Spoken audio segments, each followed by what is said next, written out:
One-liners in the fight against money laundering, terrorism financing is today's theme.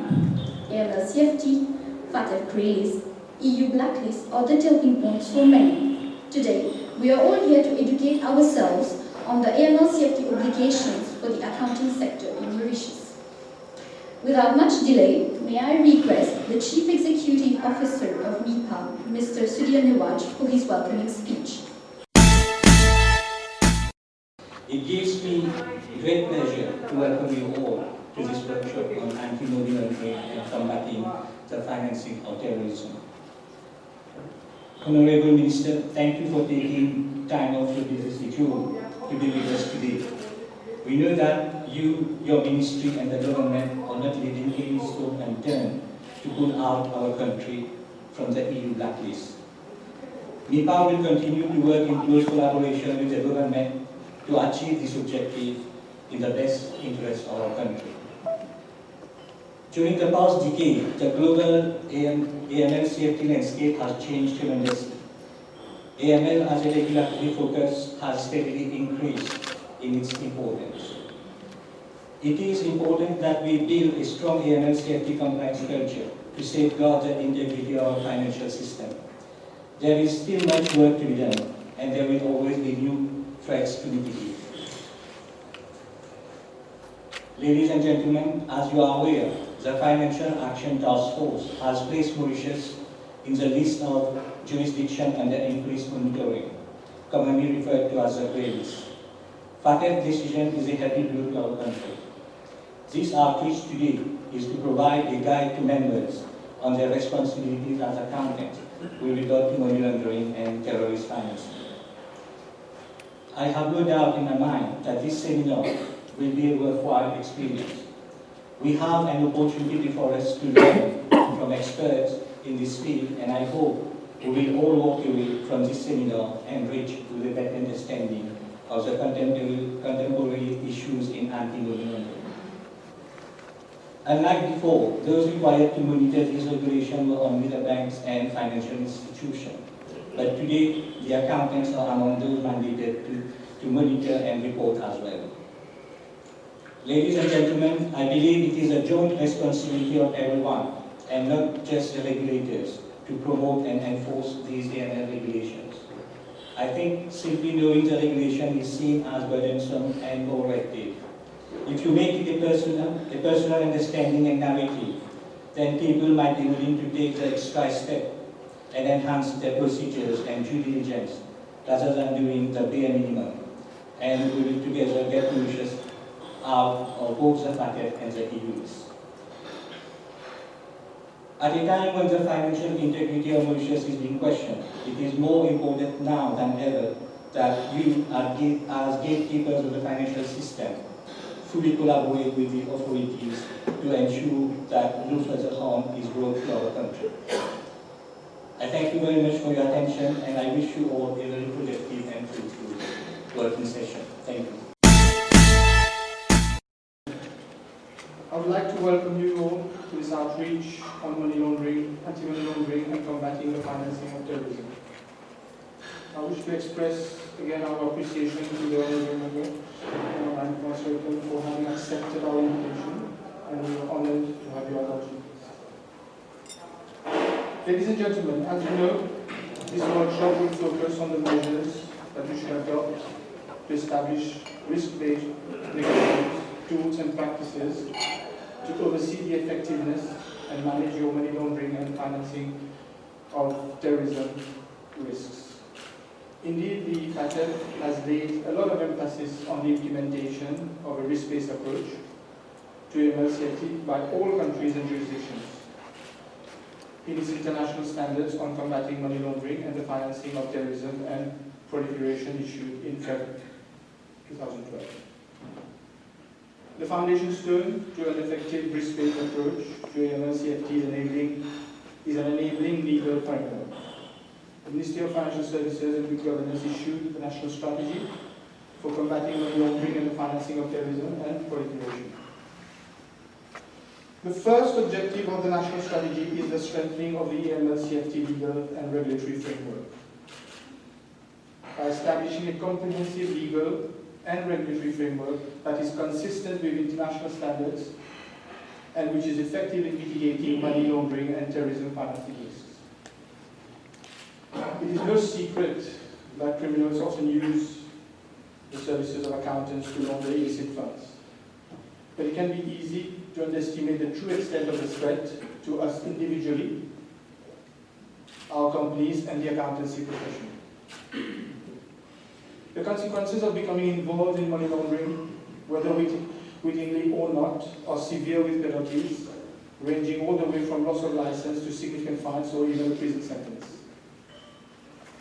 As trained accountants, we are duty bound to be thorough and diligent and are committed to doing a good job. However, despite the profession recognizing that money laundering is a serious issue, the fact that many accountants don't feel personally at risk may cause due diligence, dedication to waiver, particularly when we think we know a client very well. You know that criminals are using increasingly sophisticated ways of transforming the proceeds of crime into superficially legitimate money or other assets. So it requires a consistently keen eye for detail to disrupt the significant threat that it poses to the accountancy profession. That is why all accountants should regularly review the anti-money laundering guidance provided by their professional body. It is also important that you know how and when to take action. Ultimately, if due diligence checks call the credibility of a client into question, you should ask yourself if this amounts to suspicious activity. If it does, you have a legal obligation to submit a suspicious transaction report STR in line with internal procedures and ultimately with the FIAM. I must also highlight that Mauritius has spared no efforts to address the technical compliance deficiencies identified in the mutual evaluation report published by the Eastern and Southern Africa Anti-Money Laundering Group, ESAMLAG, in September 2018. As we know, the process is not over yet, and Mauritius endeavors to gain compliant and largely compliant ratings on the remaining 5 FATF recommendations to get out of the FATF and the EU list. Risk-based supervision is often contrasted with rule-based regulation. A more compliance-based supervisory approach, limited to the verification of adherence to applicable rules, legislation, regulations, or policies. Risk-based supervision, in contrast, goes much beyond the compliance approach. It focuses on the principles of sound risk management and on areas and institutions where the risks are higher. The completion of the National Risk Assessment in August 2019 paves the way to the implementation of a risk-based approach by combating money laundering and terrorism financing activities, thus making AML CFT supervisors and regulated entities and individuals more effective in their efforts. Risk-based supervision is gradually taking precedence in AML CFT supervisors approach around the globe. This approach is evidently much more data-centric and thus more demanding technically. Risk-based supervision frameworks require MIPA to continuously identify, understand, assess, and monitor the risk profiles of our licensees. You are now monitored both for compliance with the rules and how you approach risk management. As you will be aware, MIPA has already published its AML CFT guidelines and a video to raise awareness on AML CFT obligations. It was shared to all members and is available on our website and YouTube channel. Today we are gathered here to further educate ourselves on what is required of us to ensure that we effectively implement the recommendations of the FATF. Going forward, MIPA will start conducting risk-based on-site supervision of its members. I'm convinced that today's workshop will better prepare you or your AMLs for your AML safety obligations. Ladies and gentlemen, more than ever, regulators expect the private sector to detect, report, and prevent money laundering. This has boosted demand for the profession's expertise in creating effective controls, a trend not expected to abate anytime soon. In fact, regulators, law enforcement, agencies and the business continuity are calling on the profession and from you all present here for ongoing help in protecting both the national and international economy from the hazards of money laundering. Ladies and gentlemen, I thank you for your attention and wish you all an enriching seminar. Thank you. A very good morning to you all. I must say I'm grateful for the privilege of being on my confrère today, and I thank MIPA for giving me this opportunity today. I'm grateful because I wish to take the opportunity of this platform to share some thought with you on the theme around which we are assembled this morning. Ladies and gentlemen, the perils arising from economic crime have possibly never been more burning. Economic criminals have never been so determined and crafty in their ways.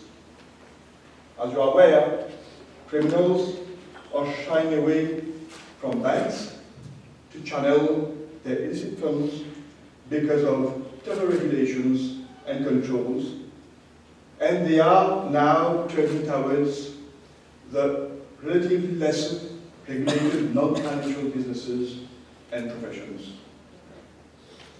The inclusion of the designated non-financial businesses and professions, commonly known as DFBPs, in the AML CFT regime has accordingly become a high priority of international and domestic political agendas.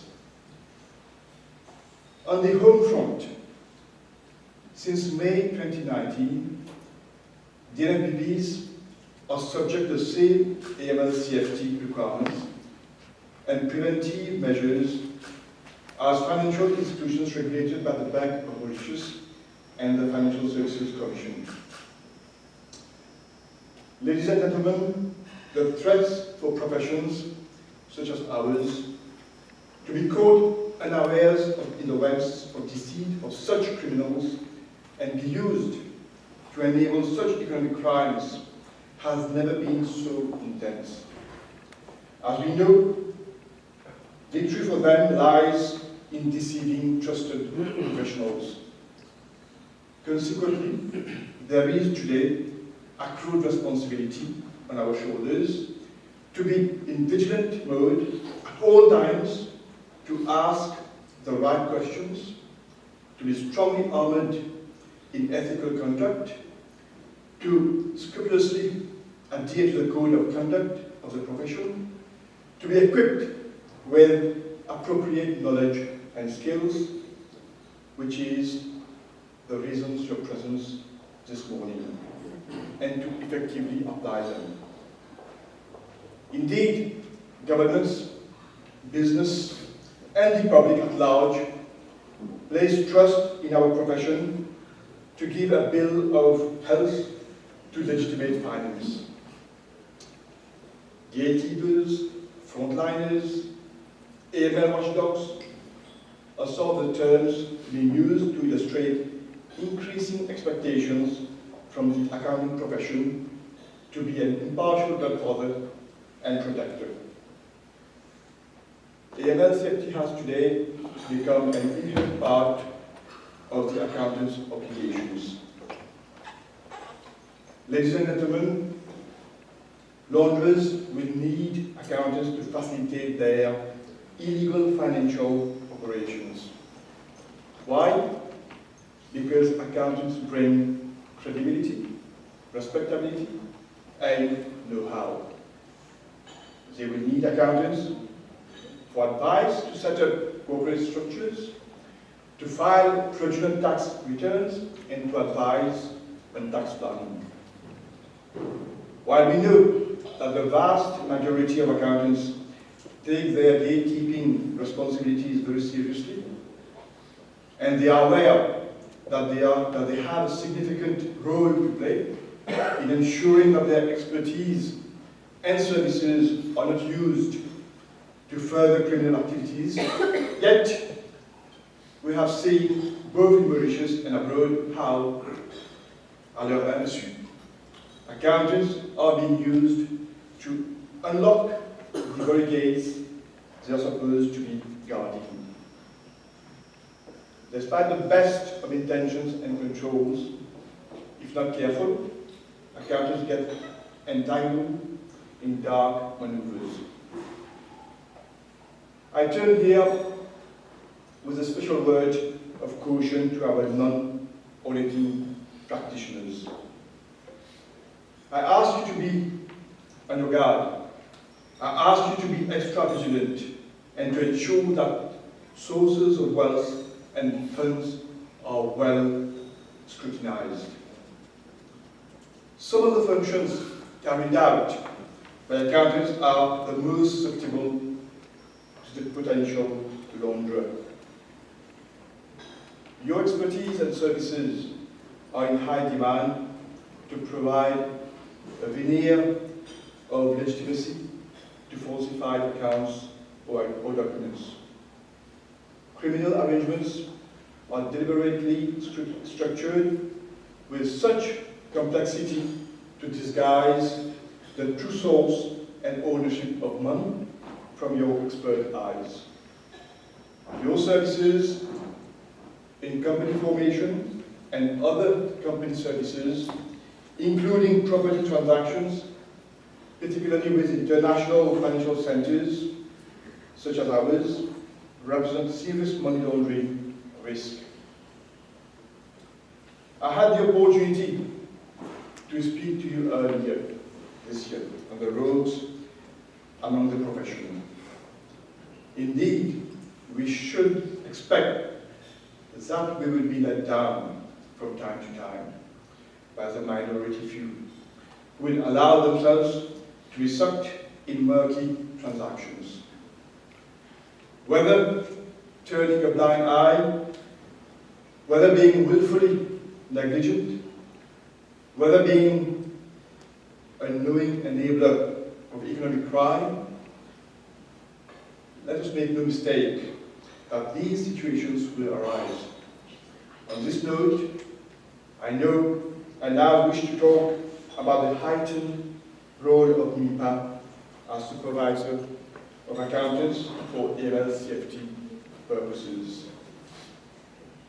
Ladies and gentlemen, a complete ecosystem has been put together with distinct supervisors assigned to various components of the NFPPs. Our unfavorable listings by the FATF and the EU undoubtedly exert tremendous pressure on these supervisors to fulfill their new responsibilities and obligations. And these tasks are certainly not confined to box-ticking exercises. Stopping money laundering is not about ticking boxes. Supervisors need to better understand the risk, have the skills and capacity to act, motivate the right behavior, and help inculcate a new culture. I'm aware that MIPA is looking at enlarging its supervision department and workforce. It is important that we raise our capacity to robustly supervise the standards of such an important and significant sector of the economy. I would wish to mention here that of particular concern to the Financial Intelligence Unit, the FIU, is the relatively low volume of reported suspicions within the accounting sector. I understand that suspicious transaction reports are being filed mainly by banks and management companies. The inclusion of the NFPPs within an AML CFT regime should have translated in an increase in the level of reporting to the country's value. Reporting is still very low, I must say. Apart from the gambling sector, where we are seeing more reporting, the other sectors are still lagging behind. Agreed, that the reporting trend for the DMPP sector around the world is low, and we cannot be singled out as being the only delinquent. Yet, we need to step up efforts. I take the opportunity of this forum to urge you to register on FIU's GoAML platform. Please do not wait until you have an STR to register on that platform. So, ladies and gentlemen, the mere introduction of an arsenal of laws without their effective and coordinated implementation will serve little purpose if relevant sectors do not inculcate this as part of their work, as part of their culture, just like banks did some time back. Accountants must have in place systems and controls capable of assessing risk, performing client due diligence, monitoring existing clients, keeping appropriate records, and reporting suspicious activities. We have all followed the notorious case of Isabel dos Santos, which sheds light on the lightly regulated professional services sector used to proliferate money laundering, tax avoidance, and corruption around the world. It has been reported that accountants disregarded red flags and firms worked for Dos Santos companies long after banks had broken ties. You would have probably read that the US, which has imposed some of the world's toughest anti-money laundering laws on banks, has no federal law forcing accountants to screen potential clients or report suspicious activity. Critics of the US accounting regulator, the Public Company Accounting Oversight Board, have said that it has not been aggressive enough in policing the accounting firms. Let us learn from these desolate experiences. It is our role to force companies to be truthful about their finances, and when accountants fail, the aftermath can be catastrophic, not just for the profession, but the jurisdiction as a whole. Ladies and gentlemen, I'll leave you with these few words. Mauritius today finds itself unfortunately entangled in unsavory grey and black list, but I stand before you today and assure you that we are far from being a laxly regulated jurisdiction for purposes of AML CFT. Earlier this month, I have been to Parliament with yet another bill, which has become an act now, to further strengthen our arsenal of laws. The complete plethora of laws and regulations shows that the challenge today is not the absence of standards. The challenge today is in implementation and remains with implementation. For this reason, we rely on the headship of MIPA and on all of you here to present and to be aware of the formidable task that awaits us. Government, on its part, is not only at work in making the relevant laws, but also building capacity to ensure effectiveness in their implementation. The FSI, the Financial Services Institute, which falls within the portfolio of my ministry, is also rolling out an important schedule of training programs tailored for various sectors in the DNFBP's space. Far from being the traditional tick-the-box workshops, the trainings being imparted are hands-on and directly related to international best practice. I'm sure you will enjoy a similar experience today. I'm comforted that your presence here this morning, probably torn from many other pressing engagements, demonstrates your commitment to make progress in strengthening institutional and human capacity. Ladies and gentlemen, anti-money laundering and combating the financing of terrorism are challenging endeavors. I am acutely aware that the NLPPs, among which smaller accounting practices may not be as well resourced as the bigger financial institutions to deal with the investment involved in implementing AML CFT policies and procedures. I come back here to the journey which our banks went through. It took time for them to reach their current level of maturity. So we expect the NPPs to undergo a similar journey.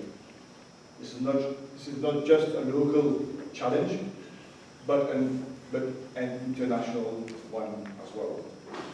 I'm confident that capacity building initiatives, such as the one being launched today, will go a long way in fostering a risk awareness and compliance culture, which will act as the firewall against money laundering and terrorist financing.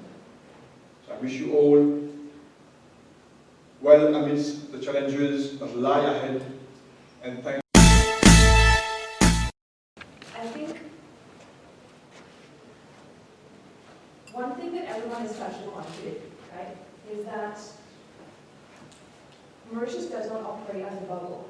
And so you forgive me today for maybe being at times a bit forceful in the messaging that I want to drive home to you, because one of the things that we'll be discussing is how fast the changes that we have to implement are. In my role with Tampa Consulting, we have since 2007 been assisting licensees of financial services, licenses of the FSC and the Bank of Mauritius to implement their AML CFT obligations, including their training requirements. So we have a good sense of how the market has evolved over time since 2007. And today, one of the things that we'll be talking about, we'll be looking at the international context that Mauritius finds itself in. We'll be looking at some of the new requirements or the newer requirements that accountants now have to bear in mind, including suspicious transaction reporting.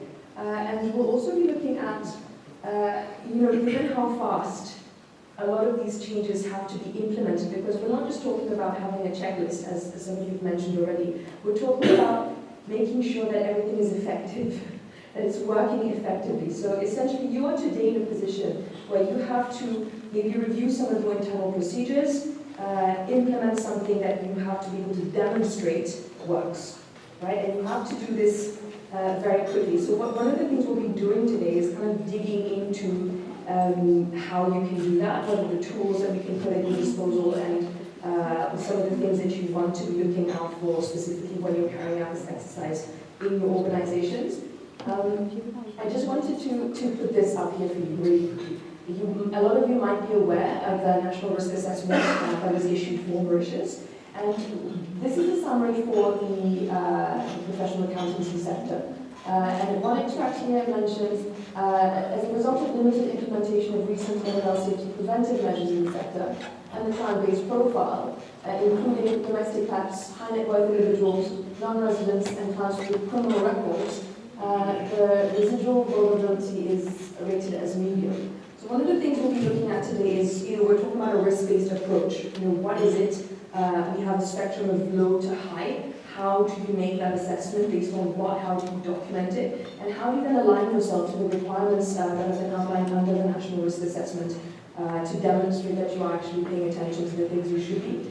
One of the challenges that have been flagged for the sector of accountancy is the diversity of people who you deal with.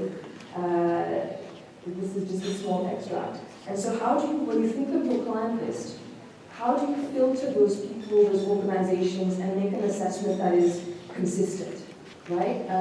You may yourselves not be doing this exercise. You may be in a wider structure where maybe people who are more junior than yourselves will be carrying out this risk assessment exercise. How do you make sure that there's consistency across the board, from the entry level of the organization, those junior persons dealing with clients, all the way up to your senior management? So those are the things we'll be talking about. For the purpose of the quick overview, this is something I like to pull out from time to time. This is a graph that was used in a Guardian article in the context of the Paradise leaks a couple of years ago. So one local firm got hacked, and they had a leak of 13.4 million, I think, electronic documents that were circulated.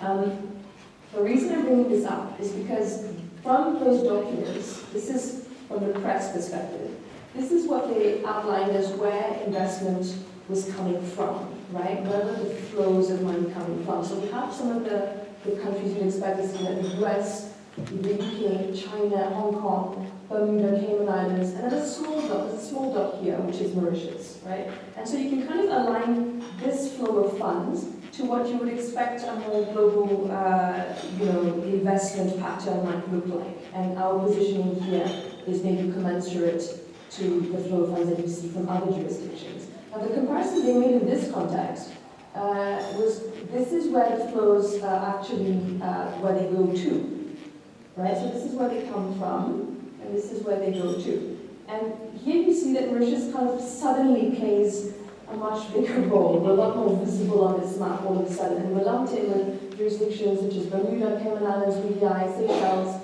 Isle of Man, Jersey, and so the urgency of how we, represent our international financial center essentially impacts on every one of us, because this narrative of Mauritius rather being maybe lumped in with some other jurisdictions and being forced to constantly defend its position is something that we have been dealing with for years and years.